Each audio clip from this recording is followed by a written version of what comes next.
Okay. Apparently she's not quite ready yet. Let's keep it going I'm then. ready. Can you hear me? There you are. We got her. Oh, well, it's so great. We didn't see you pop up right away. Laura, great to have you this morning. I wanted to start with this breaking news overnight that it appears, and there you are. You popped up for us. It's so great to see you. The Daily Mail has a very interesting story that's saying that Vladimir Putin essentially may be running out of bullets, that he might have a week and a half, 2 weeks max. He's losing warplanes, tanks, all the rest of it. He obviously went into this thinking he was going to bulldoze his way through Ukraine. He's obviously caused a lot of destruction. Don't want to minimize the fact there's over 2 million refugees. But this has not gone as well as Vladimir Putin expected. I don't buy it for a second, Ed, I'll be honest with you. I really think that there's so much misinformation. We've never really seen anything like it. I mean, I've been covering wars now for 35 years, and I have never seen people with their nails done in the Ukrainian flag, right? I mean, we're being corralled into this box where we either have to hate Vladimir Putin and believe everything evil that's said about him and love Ukraine, and there's no in between. And that reminds me a lot of you're either, a white supremacist or you go with the Democrat narrative on everything under the sun. So Vladimir Putin knew exactly what he was doing when he went into Ukraine. The Russian military isn't perfect. They, for example, I've spoken to multiple defense specialists and intelligence specialists from a Defense Intelligence Agency who've studied the Russian military for years. They do have a difficulty mounting complex air operations because they do very little training hours in comparison to, for example, the United States air assets, right, our fighter jet pilots. But Russia is not struggling. What Russia has done from the very beginning has been very strategic. They didn't go straight to Kiev. They went to all those bioweapons laboratories that are scattered all over the country. Some of them they built, so they know where they are. They've known where they are since the Soviet Union, because under the Defense Threat Reduction Program, we went in after the fall of the Soviet Union and supposedly turned those facilities from bioweapons labs into public health labs. Although, these days it's hard to believe anything that our leaders tell us because they've lied about COVID, they lied about Russia collusion, they lied about the Ukraine impeachment trial, and there's so much more going on in Ukraine that nobody is talking about. You see such dishonesty when it comes to the history of Ukraine. You see dishonesty when it comes to the Azov Battalion, which is funded by the U.S. and NATO. I mean, you can find pictures of them online holding up the NATO flag and the swastika at the same time. Their own emblem contains the black sun of the occult, which was a Nazi SS emblem. And it also contains the sideways, lightning insignia of the SS. I mean, this is on throughout the Ukrainian military. You can see that black sun of the occult on their body armor, even on the female soldiers who are paraded in front of the world as being, such an example of Ukraine's independence and spirit and nobility. Even they are wearing the black sun of the occult.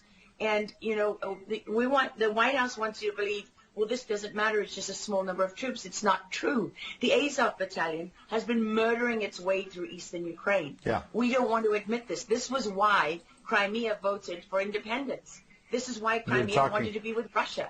Because we in the media, in the Western media and in the West, won't acknowledge the reality of what's gone on. Western Ukraine backed the Nazis. It was a headquarters for the Nazi SS. The CIA under Allen Dulles actually gave immunity from prosecution to the Nazis of Ukraine from the Nuremberg trials. So there's a long history of the United States and our intelligence agencies funding and arming Nazis in Ukraine. These are not like new neo-Nazi groups that sprung up. These are the actual Nazis from the Second World War, who, if you go back to the Nuremberg trials, said that they were planning for a 1,000-year Reich.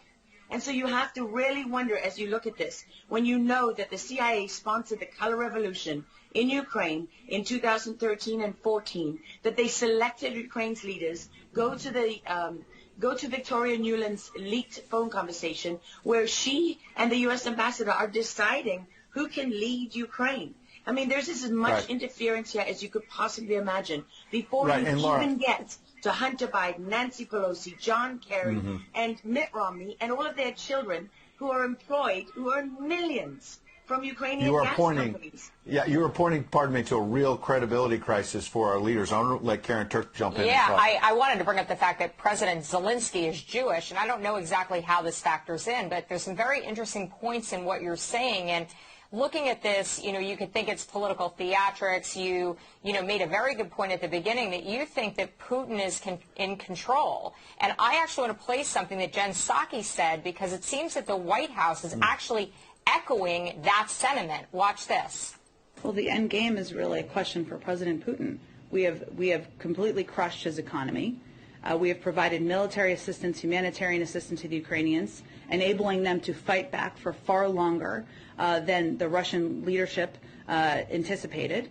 And again, he has to determine what the path forward looks like for him. Thanks, everyone. He's determining what this looks like, and I think that's a lot of what you said, Laura. I'd love to get your thoughts on that, what you just watched. What troubles me about the moment that we're in is that we have such a selective and a narrow reading of history.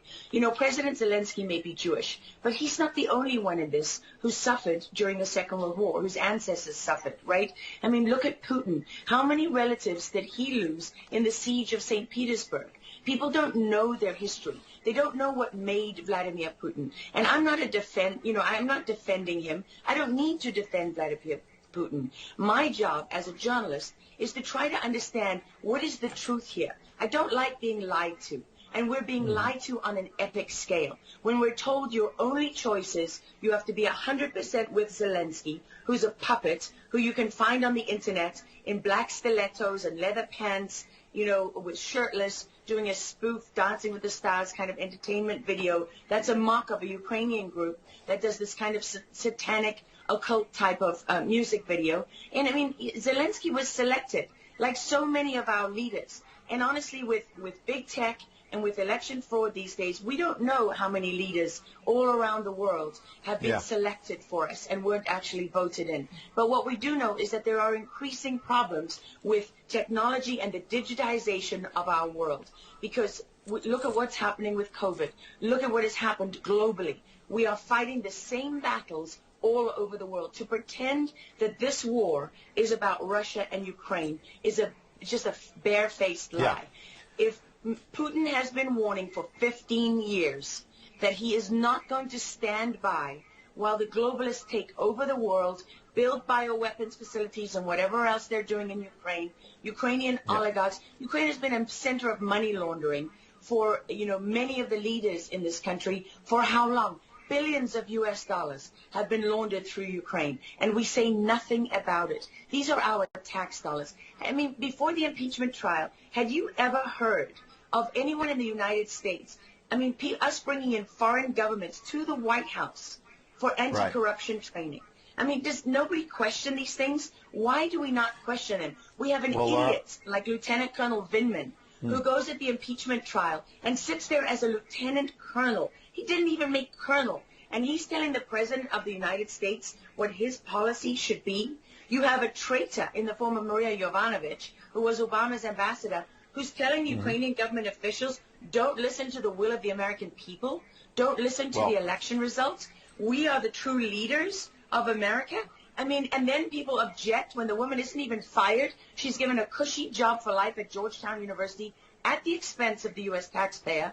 And we're told that the President of the United States cannot say to his foreign counterparts, that we want you to look into something. But Joe Biden, he can withhold as much aid as he wants to. I mean, there's so much hypocrisy and dishonesty here, and Ukraine is at the center of it all. Go back to Russia collusion. Go to Alexandra Chalupa. Go to Eric Karamella, the whistleblower who went to work for Adam Schiff, who wasn't really a whistleblower, and all those corrupt people in the deep state. And you know what? The deep state isn't a theory. It's not a conspiracy theory. It's an actual deep state. Look up the SES, the Senior Executive Service, because when that bureaucracy was ushered into law in the United States of America, that's when we got a bunch of unelected bureaucrats pulling the strings behind the scenes. And these are the people that keep lying to us. Absolutely. And pardon me, we've got a live chat where we're streaming on Getter, for example, and I'm watching it as you're talking. People are talking about how you're dropping truth bombs, and you're a real journalist, and I know that, having worked alongside you for many, many years when you're at CBS and many other places, and maybe they didn't want to hear the truth, but you're dropping those truth bombs now. Unfortunately, we've got to hit a break right now. We'd love to have you back in the days ahead. We'd love having you on. Lara Logan, thanks for joining us on Real America's Voice. Thank you so much. All right. Well, we'll certainly have her back.